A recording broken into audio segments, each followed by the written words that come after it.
Welcome sa ating bagong video mga kamaster.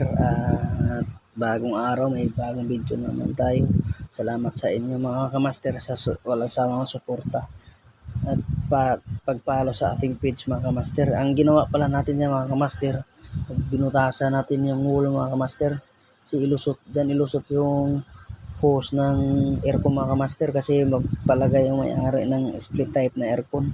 So yung kisame mga kamaster, tinanggal na din natin at palitan natin ng bago kamaster kasi sira na mga kamaster. Yung pala yung isang dyan ilusot yung hose mga kamaster sa taas na yan. So yung kisame palitan natin yung bago at yung sa likod niyan mga kamaster, walang bahay yan mga kamaster, may bahay. Tapos ngayon walang flashing, so dyan tumatagos yung tubig mga kamaster kaya nasisira yung kisame.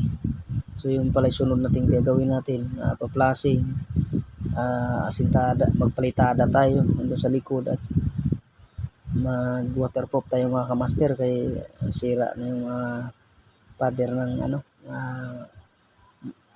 sa loob ng pader mga kamaster, pati yung mga pintura,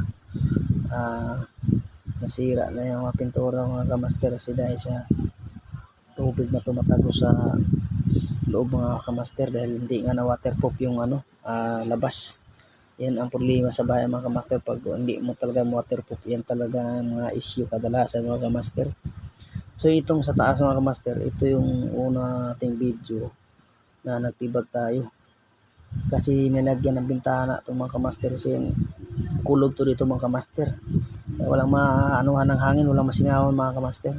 Kaya yan, nalagyan na rin natin ng grills at nalagyan na rin ng kanopi kahit papaano. Kahit malakas ulan o hangin, hindi basta-basta pasok ng tubig sa loob mga kamaster kasi kahit di masirado yung mga kamaster jealousy kasi meron yung jealousy mga kamaster, di pa lang nakabit.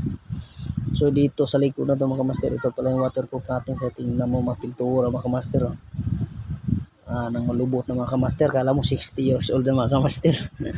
Nang malubot na mga kamaster.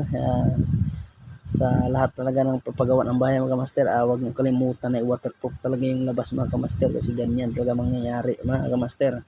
Sayang na yung gastos natin sa pintura mga kamaster kung ganyan mangyayari. Yan, lahat ng mga kamaster papunta doon sa baba. Ang lubot na yung mga pintura ng mga kamaster kasi lakas ng mga kamaster tubig, mumoist talaga siya.